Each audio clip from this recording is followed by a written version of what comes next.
उसके बाद क्या होता है मैम, 31 मार्च को रात को 9:51 पे मेरी एफआईआर की जाती है। और मैम 1 अप्रैल सुबह हुई नहीं मैम, 11 बजे मेरी इन्वेस्टिगेशन पे स्टे दे दिया जाता है। रिवीजन पिटीशन डालता है, यहाँ से केस खुला था मैम सारा का सारा। वो कहते हैं ना चोर की दाढ़ी में तिनका, मैक्स तो रिवीजन पिटीशन लेके नहीं पहुंचा था मैम, ठीक है ना जी। रिवीजन पिटीशन लेके कौन पहुंचा मैम? एससीआई वाले। अब 1.5 महीने हाई कोर्ट में भी गया मैं, सेशन कोर्ट में भी लड़ा इस चीज़ के लिए। अब ये अगेन सर सर्टिफाइड कॉपी है, सर्टिफाइड कॉपी देख लीजिए। अब जज साहब क्या ऑर्डर करते हैं, क्योंकि ये जानना चाहते हैं सिर्फ ये 2 लोग ही शोर क्यों मचा रहे हैं। पहली बात 2 लोग नहीं है, बहुत लोग हैं, और ये शोर सिर्फ हम नहीं मचा रहे। जिस जज साहब के पास हमारी ये फाइल गई है उन सब ने ये नोटिस किया है। हाँ, मैं ये नहीं कह रहा हूँ कि ऑर्डर आ गए हैं, हम जीत चुके हैं केस, मैं सिर्फ इन्वेस्टिगेशन की बात कर रहा हूँ ma'am. I am only talking about investigation. Indeed the court has found semblance. अब जो रिवीजन पिटीशन डाली थी वो उन्होंने डाली थी कि इन्वेस्टिगेशन ना हो, तो ऑब्वियस ही बात है उन्हें प्रूव करने के लिए कि हमने डोनर लिया है, डॉक्यूमेंट तो सबमिट करवाने थे। अब जज साहब क्या कहते हैं, indeed the court has found semblance of irregularity in the record maintained by the revisionist hospital leading to possibility the allegation of the complainant couple could be correct considering the technicality involved in the IVF procedure as well as in record keeping by hospital pursuant the Surrogacy Act 2021 along with rules framed thereunder. The complainant could not be expected to furnish evidence in their support of their allegation. The relevant evidence is in possession and custody of revisionist hospital. Court तक ने बोला है कि ये document हमारे पास नहीं हो सकते, क्योंकि हमारे पास सिर्फ ट्रीटमेंट के पेपर होंगे जो हम कहीं भी प्रोड्यूस करने के लिए तैयार हैं। किसी एक पे डोनर वर्ड लिखा हो ना मैम, वहीं से केस खत्म कर देंगे हम लोग, हस्बैंड वाइफ दोनों चुपचाप चले जाएंगे घर पे अपने, उम्मीद छोड़ देंगे दोबारा से बच्चों को पाने की, ठीक है ना जी, वहीं से घर चले जाएंगे। किसी एक डॉक्यूमेंट पे, किसी एक उस पर डोनर वर्ड लिखा हुआ दिखा दीजिए, और कोर्ट ने खुद पाया है। अब इसके बाद इन्होंने आगे लिखा था, relevant evidence is in possession and custody of revisionist hospital and required investigation by police. Ma'am 8 महीने होने को आ गए, कितने डॉक्यूमेंट टेम्पर करेंगे मैम ये लोग? ये तो कोर्ट ने भी पाया था कि जो डॉक्यूमेंट इन्होंने सबमिट करवाए थे वो इरेगुलर थे। मैं फोर्ज अभी नहीं कहूँगा क्योंकि उसका केस अलग चलेगा, लेकिन इरेगुलरिटीज तो कोर्ट ने पाई थी मैम, इरेगुलरिटी तो कोर्ट ने पाई थी मैम। अगर ये इतने सच्चे, इतने साफ, मैम कहाँ छुपे बैठे हैं, ये कौन से बिल में घुस गए हो? मैम आज मुझे एक बात बताइए, अगर ये दोनों हस्बैंड वाइफ 8 महीने से, वैसे तो दिख नहीं रहे अब कहीं पर भी, अगर ये इंडिया छोड़ के बाहर भाग चुके हैं तो मेरे बच्चों का कहाँ से लेके आऊँगा मैम? और इसकी जिम्मेदारी कौन लेगा मैम? किसकी जिम्मेदारी होगी जो इनको इतना फ्री टाइम दिया गया था? किसकी जिम्मेदारी होगी मैम बताइए? स्टेट ART डिपार्टमेंट की होगी, पुलिस डिपार्टमेंट की होगी, किसकी होगी? सब तो हाथ खड़े कर देंगे, वो सिर्फ सॉरी बोल देंगे, लेकिन बच्चे तो मैम मेरे चले जाएंगे ना मैम। प्रॉब्लम ये है मैम, जो देरी जिस वजह से, जो मैं आज पुलिस के ऊपर कोई कुछ नहीं बोलता मैम, टिप्पणी नहीं करता, क्योंकि जब तक मुझे परेशान किया गया था मैंने चीख चीख के बोला था मुझे परेशान किया गया था। आज अगर मुझे नहीं परेशान किया जा रहा तो मैंने खुल के बोल दिया है, ठीक है ना जी। भले मेरे केस को कोई मुझे वीक नहीं करना, कोई मजबूत नहीं करना, हमें उससे कुछ लेना देना नहीं है मैम, लेकिन मैं सिर्फ जवाबदेही, ये जो करप्शन है ना मैम, स्टेट ART डिपार्टमेंट सबसे पहली अथॉरिटी है जिसको इन्वेस्टिगेशन करनी थी। 27 तारीख को मैम इन्होंने रेड डाल के, जिसको ये सो कॉल्ड रेड बोलते हैं, इन्होंने डॉक्यूमेंट फर्निश कर दिए। आज तक मैम इन लोगों ने क्यों डॉक्यूमेंट सबमिट नहीं करवाए, क्यों अपनी रिपोर्ट नहीं दी? हेल्थ मिनिस्ट्री के मल्टीपल ईमेल्स के बाद भी मैम ये प्रॉब्लम है मैम, क्योंकि अगर ये बोल देंगे कि डोनर लिया है, ठीक है जी, तो मैं कोर्ट में जाऊंगा और सारे डॉक्यूमेंट सबके सामने लाने पड़ेंगे। और अगर ये बोल देंगे कि उन्होंने डॉक्यूमेंट नहीं लिया, सॉरी डोनर नहीं लिया, तो हॉस्पिटल जाएगा, हाई कोर्ट में डेफिनेटली जाएगा, कि सबके राइट है, लीगल राइट है। लेकिन मैम केस तो आगे बढ़ेगा। ऐसे शेर के बच्चे हैं, दबा के बैठ गए हैं, कह रहे हैं कि हम तो इन्वेस्टिगेशन करेंगे नहीं, द इन्वेस्टिगेशन इज अब इन अबेंस। क्यों भाई, क्यों अबेंस में है? तुम्हारा काम है डॉक्यूमेंट को चेक करके, तुम्हारे से हेल्थ मिनिस्ट्री ने पूछा था कि जब डॉक्यूमेंट तुम्हारे पास आए थे वो ART लॉ के हिसाब से सही थे या नहीं थे। और मैम ये ईमेल्स मैंने आपको दिखाई थी स्पेशली, मैं जो भी बोला मैम प्रूफ लेके बैठा हूँ, रिटन प्रूफ लेके बैठा हूँ, कोर्ट के प्रूफ लेके बैठा हूँ, मैं ईमेल्स के प्रूफ लेके बैठा हूँ, मैं रिकॉर्डिंग्स लेके बैठा हूँ। अब क्या मैं भगवान को उतार लाऊं मैम कि वो आके मेरे लिए गवाही दे दें? सिर्फ परमात्मा का धरती पे आना बाकी है हमारी गवाही देने के लिए, अदरवाइज रिकॉर्डिंग्स दे चुके हैं पुलिस स्टेशन में, अपने डॉक्यूमेंट दे चुके हैं।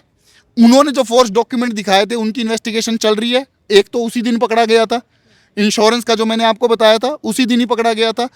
मैम इसके बाद तो सिर्फ परमात्मा का आके बोलना बाकी है कि भैया धर लो शिवानी सचदेव गौर को और धर लो उसके हस्बैंड को, तभी ये बताएंगे हमारे बच्चे कहाँ पर हैं।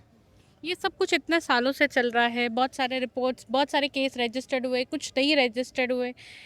नहीं लगता कि इस तरह का जो चीज़ है वो बंद होना चाहिए? मैं इसका ना एक इसके बारे में बस ना एक सिंपल सी बात कहना चाहूँगी और बहुत रिक्वेस्ट करके दोनों हाथ जोड़ के एक बात कह रही हूँ मैं कि ये ना अब हमारी जिम्मेदारी है।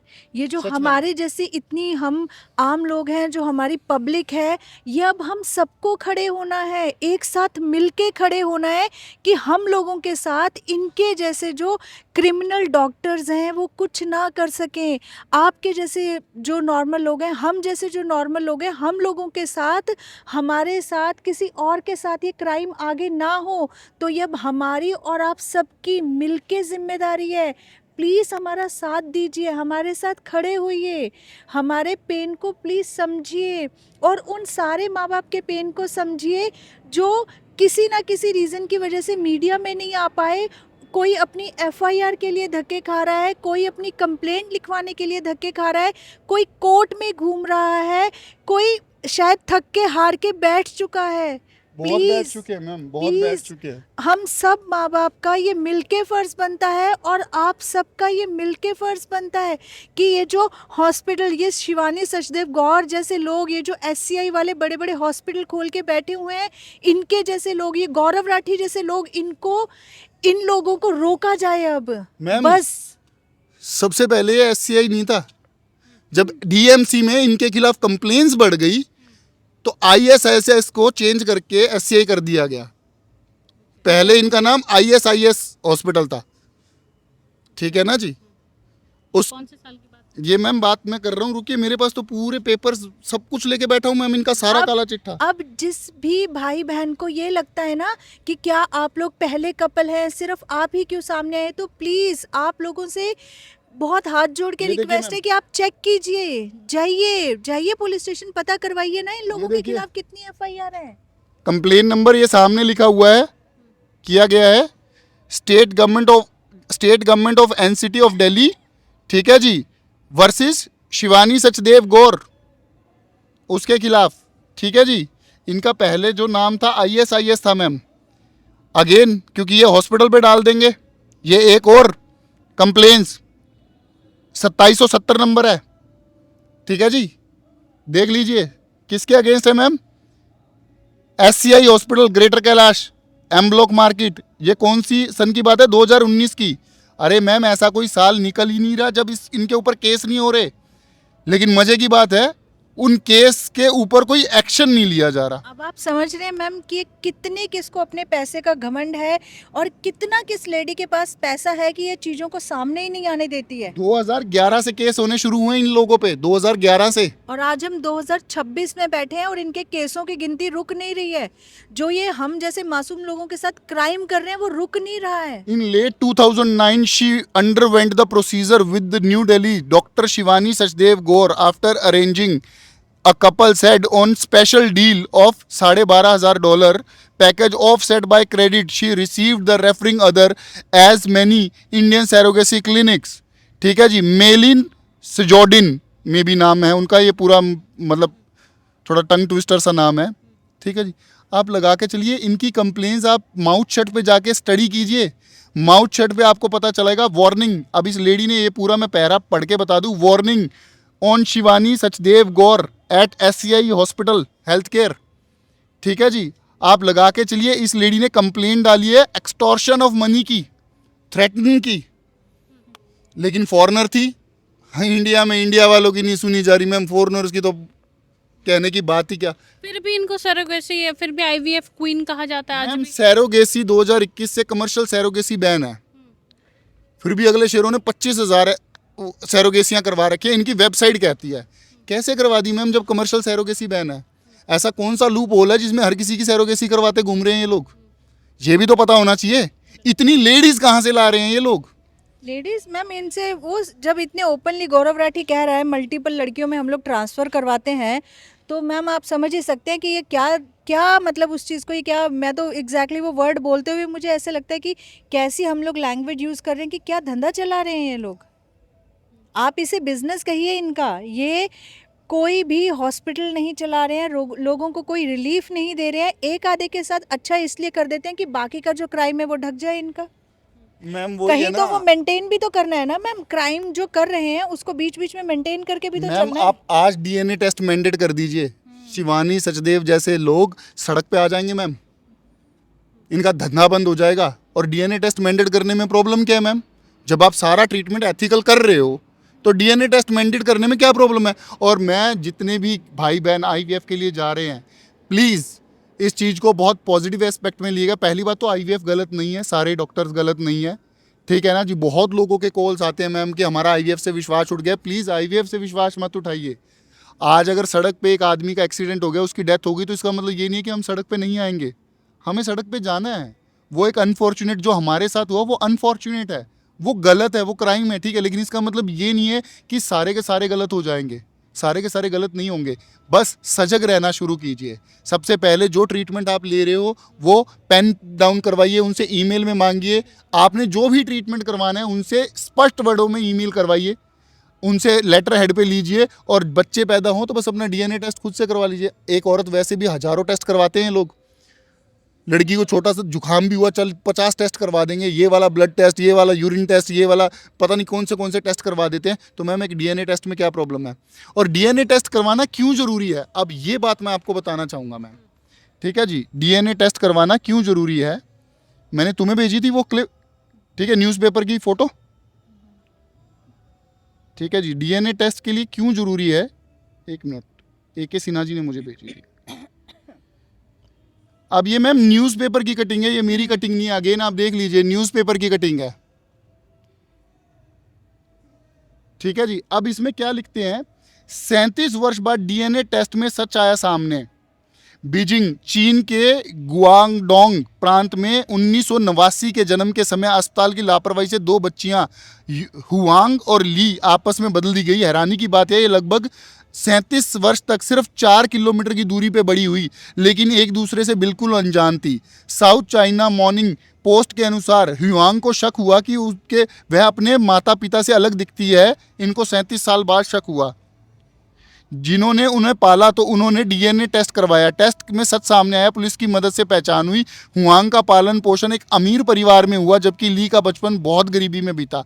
दोनों महिलाओं ने फैसला लिया कि वे अपने परिवार को कभी नहीं छोड़ेंगी। उन्होंने इस बड़ी गलती के लिए अस्पताल पे मामला दर्ज करवाया है। मैम 37 साल तक ये डर हमें नहीं खाता कि पता नहीं कौन से परिवार में होंगे हमारे बच्चे, ठीक है ना जी। हमें डर नहीं खाता, यही डर है ना मैम, सेम यही डर है, ठीक है जी। और है स्टोरी मैम, एक जापान की भी है, और ये न्यूज़ से है, मैं आपको उससे नहीं बता रहा, मेरे को किसी ने स्क्रीनशॉट शेयर किया था ये, जस्ट एक सेकंड। जापान में केस हुआ है मैम, ठीक है जी। बच्चे बदल दिए उन्होंने, और बच्चे बदलने के बाद एक बच्चा बहुत गरीब परिवार में पला और एक बच्चा बहुत अमीर परिवार में पला। मतलब सिमिलर स्टोरी है। आपको भी कहीं ना कहीं इस चीज़ का डर है। इनको 37 साल बाद मिला, आपको अभी तक 7-8 महीने हो गए नहीं मिला, कितना टाइम और लगेगा? मैम हम तो अपनी जी जान लगा रहे हैं और हम टाइम नहीं लगने देना चाहते हैं। और मैं सबसे बस यही रिक्वेस्ट करूँगी कि बच्चों के लिए प्लीज़ बच्चों को बख्श दीजिए, किसी भी चीज़ से पैसे कमा लीजिए, बच्चों को बख्श दीजिए। भगवान ने बहुत सारे रास्ते बनाए हैं पैसे कमाने के सुना, लिए। एक मिनट जान, एक मिनट। ट्रू सिमिलर केस, ये मुझे किसी ने मैसेज किया था, ठीक है जी। True similar case happened in Japan. Babies were switched at birth, one family was rich and the other biological son went to a very poor family, become a truck driver, had a hard life. Later when he found out he was rich, but because of hospital negligence his life became as it was. He filed a lawsuit and won.